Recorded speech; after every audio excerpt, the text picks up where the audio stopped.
Bonjour, alors dans cette vidéo, je vais vous montrer comment réaliser ce genre de nouage à plat. Alors ce nouage-là, vous pourrez le retrouver dans The Ashley Book of Notes, au numéro 2325.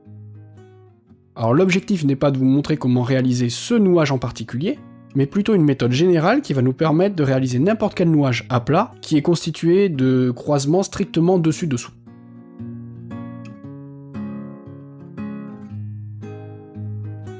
Alors pour pouvoir réaliser ce genre de nouage, on va faire un schéma.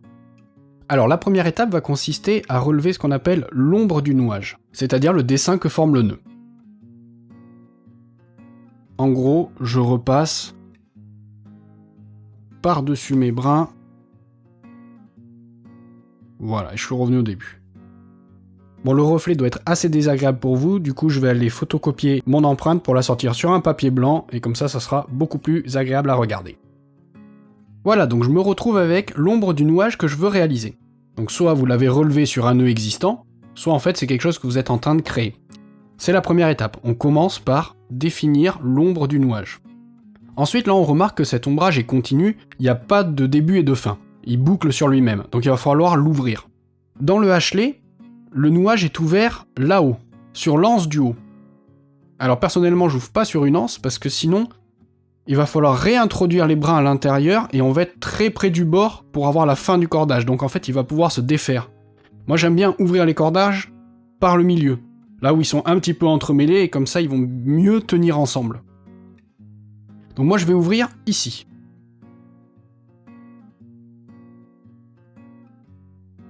Voilà, maintenant j'ai ouvert mon cordage, il va falloir que je définisse quel est le dormant, quel est le courant. Alors pour définir le dormant et le courant, on va dessiner une flèche. L'empennage de la flèche sera le dormant, et la pointe de la flèche sera le courant. Donc ici je vais tourner comme ça. Donc ici, je fais un empennage. Voilà. Ça c'est mon dormant. Et mon courant va arriver ici. Voilà. Donc maintenant on a notre ombre de nouage. Donc on sait où vont passer les brins. On sait où on démarre, où on s'arrête. Donc quel est le dormant, quel est le courant. Donc le point de départ est ici, c'est le dormant. Hop, on va aller jusqu'au bout. Et le courant va arriver là. Et maintenant il va falloir définir les croisements. Alors ici on va faire un nouage qui fait des croisements strictement dessus, dessous, dessus, dessous jusqu'au bout. Donc là je vais vous montrer une petite technique que j'ai apprise auprès de Patrick Moreau, alias Docteur La Ficelle. Alors c'est une technique assez simple pour définir où sont les croisements et sans se tromper. Alors, deux choses. La première, c'est le formalisme, et ensuite la méthode. Le formalisme pour repérer quels sont les croisements au-dessus et les croisements au-dessous est le suivant. Si j'ai deux brins qui se croisent, donc imaginons ici le brin A, et celui-ci le brin B, voilà, hein, et ben, si je veux que le B soit par-dessus le brin A, je vais dessiner un trait parallèle. Voilà. Donc quand je rencontre ce dessin-là, je sais que le brin B passe par-dessus le brin A. Et quand je suis en train de faire le A, hein, si je croise quelque chose qui est en travers, ça veut dire que je dois passer dessous. Donc on va faire ça sur le dessin maintenant. Alors sur notre dessin, au lieu de faire tous les croisements dessus, dessous, dessus, dessous jusqu'au bout, on va ne faire que les croisements par-dessus. En fait ça va nous permettre déjà d'aller un peu plus vite, et en plus, on va pouvoir vérifier en même temps qu'on dessine les croisements, qu'on se trompe pas. Alors en faisant comme ça tous les croisements par-dessus, on va tous les dessiner, mais l'avantage c'est que si on retombe sur un croisement où on est censé faire un dessus et qu'il y a déjà quelque chose, ça veut dire qu'on va passer dessous, et donc du coup on s'est trompé. Si on fait des dessus-dessous jusqu'au bout et qu'on se trompe à un moment, on s'en rendra peut-être pas compte. Donc je pars du départ et je vais faire un croisement par-dessus. Ensuite ça c'est un dessous, donc j'y touche pas, un dessus. Je continue, c'est un dessous, un dessus, un dessous, un dessus, un dessous, un dessus, un dessous, dessus, dessous, dessus, dessous, dessus. Et là on voit bien que je repasse sur un dessous, mais j'ai pas besoin de le noter, c'était déjà un dessus tout à l'heure. Donc forcément, au deuxième passage sur ce croisement, je me retrouve dessous. Dessus, dessous, dessus, dessous, dessus, dessous, dessus, dessous, et dessus. dessous, et j'ai terminé. Voilà, donc là j'ai repéré tous les croisements, et en plus j'ai vérifié que je me suis pas trompé, parce que à chaque fois que je devais faire un dessous, eh ben c'était bien un dessous qui était déjà noté. Donc voilà, maintenant on a l'ombre du nouage, on a le codage des croisements, on va dire ça, c'est-à-dire qu'on sait quel brin passe dessus, quel brin passe dessous à chaque croisement, et maintenant il va falloir le réaliser. Alors avant de le réaliser, on va compléter ce schéma, parce que imaginez bien que quand j'arrive à ce croisement-là, est-ce qu'il existe ou est-ce qu'il n'existe pas quand j'arrive avec ce brin ou quand j'arrive avec ce brin? On va pas le savoir. Quand on n'aura plus le dessin, en réalité avec nos brins, on saura pas si on est ici ou si on est ici ou si on est ici. Ça va être trop proche. Donc pour pouvoir s'en sortir, on va numéroter les croisements. Et encore une fois, nous allons numéroter que les croisements par-dessus. Toujours pareil, ça nous permettra de vérifier qu'on ne s'est pas trompé. Donc c'est parti. Dessus 1, 2, 3, 4, 5, 6, 7. Ah, je sais pas si vous avez remarqué, mais je viens de me tromper. Je viens de numéroter un 7 par là, alors que c'est un dessous. Donc effectivement, je me suis trompé. Donc du coup là, je peux corriger mon erreur tout de suite. Je m'arrête au 7 et je reviens un petit peu en arrière. Le 6 était bon, donc je vais revenir en arrière. Ici en fait je me suis trompé. Du 6, je suis parti au 7 comme ça, alors qu'en fait, la boucle c'est pas celle-ci, c'est celle-ci qu'il fallait suivre. Donc, pas comme ça, comme ça. Je vais effacer le 7. Ok, donc voilà, je peux reprendre. Donc je repars du 5, 6, et attention, 7 là-haut. J'avance, 8. Je suis dessous, 9. 10. 11. 12. 13. Et j'ai terminé. Voilà, alors pourquoi on a numéroté? Alors tout simplement maintenant quand on va avancer, quand on va rencontrer un chiffre plus grand que celui où on était, on va pas tenir compte du croisement. Je m'explique.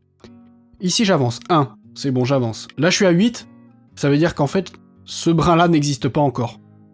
2, j'arrive à 7, c'est trop grand, ce brin n'existe pas encore. Donc en fait j'ai pas de croisement ici. 3, c'est bon. 5, ce brin n'existe pas encore, donc j'ai pas à en tenir compte. Ici, 4, etc. 10, j'en tiens pas compte. 5, effectivement, là le brin, si vous vous rappelez ici, il va exister. Et etc. jusqu'au bout. En fait, dès qu'on va arriver sur un chiffre qui n'est pas le suivant, on ne tient pas compte du croisement, il n'existe pas. Donc voilà, maintenant on va réaliser le nouage. Alors on va placer le dormant au départ, ici, et on va avancer. 1, 2, je continue, 3, ici, c'est par-dessus. 5, il n'existe pas. 4, ok. 10, il n'existe pas. 10, il n'existe pas. Ensuite, ici, 5. Ensuite, ici, 11. Donc, il n'existe pas. 6. Dessus. Alors, attention. Celui-ci, c'est le dormant. Et si on regarde le schéma, en fait, ici, on a le courant qui arrive. Donc en fait, il n'existe pas encore. C'est ce qui va vous induire le plus souvent en erreur quand vous allez commencer à nouer sur des schémas, c'est que vous allez prendre le dormant pour un brin existant, alors que le dormant ne commence qu'ici, réellement dans le dessin. Donc toute cette partie-là n'existe pas. Alors je vous montre une petite astuce, vous découpez un bout de carton, vous le positionnez là, et puis comme ça, ce brin n'existe pas. Le problème, c'est qu'on n'a plus le schéma. Alors moi, je vais le garder sans le carton. Et je vais continuer. 6. Ici, 7. On voit que jusqu'à présent, je suis toujours par-dessus. C'est génial ce nœud pour ça. Ensuite, 8. Je suis encore dessus. Ah, 2. 2, c'est inférieur à 8. Ça veut dire que le croisement existe, hein, donc j'en tiens compte. Et là, cette fois, c'est la première fois où je passe dessous. Ici. Je passe dessous.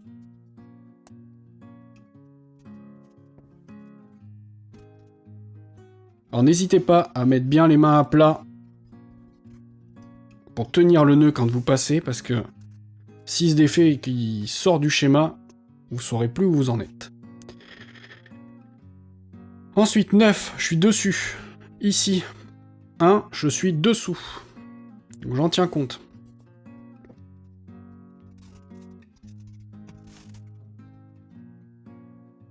Ensuite, 10, dessus. Le 4, je suis dessous.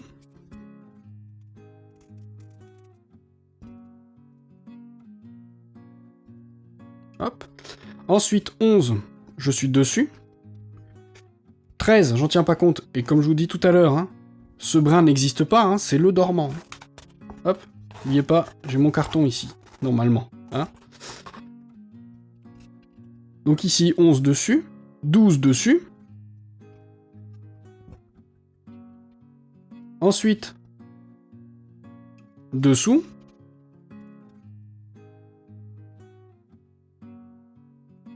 Ensuite, dessus. Et dessous. Voilà, là j'ai rejoint mon dormant.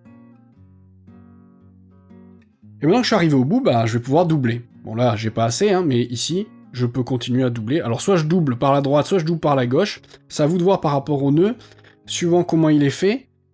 Si vous le doublez par l'extérieur, il va grossir. Si vous le doublez par l'intérieur, il va se recentrer et donc resserrer ici. D'accord ?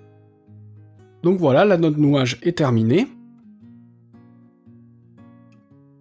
On a pu suivre le schéma. Alors, effectivement, quand on travaille sur le schéma lui-même, c'est-à-dire par-dessus notre feuille de papier, c'est un peu compliqué. On est tout le temps en train de bouger les choses pour voir si on est dessus, dessous. On voit pas très bien les choses.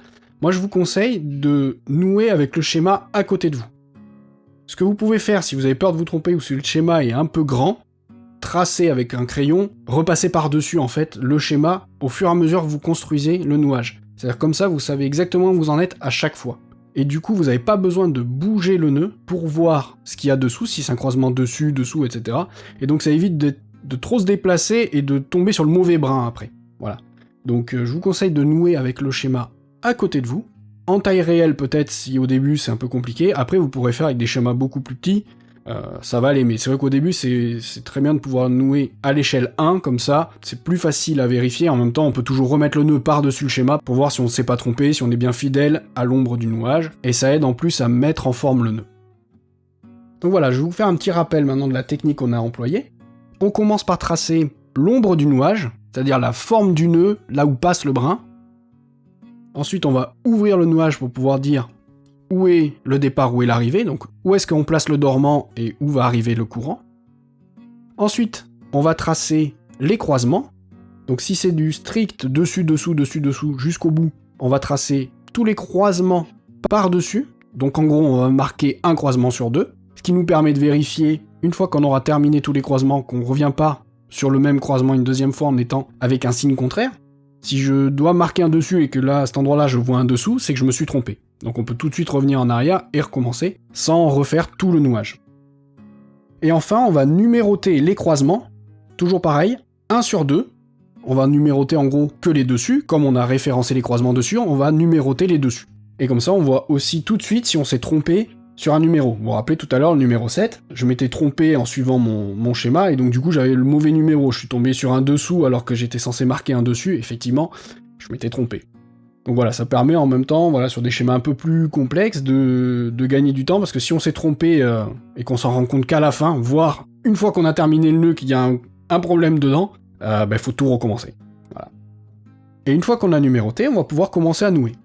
Sachant que quand on va arriver sur un croisement dont le numéro n'est pas immédiatement supérieur au numéro courant, c'est-à-dire quand je commence sur le 1, quand j'arrive pas sur le croisement, tant que j'arrive pas sur le croisement numéro 2, tous les croisements que je vais pouvoir croiser entre le 1 et le 2 n'existent pas en fait. Voilà. Si j'ai un numéro inférieur, ça veut dire que je suis déjà passé par là et donc le croisement existe.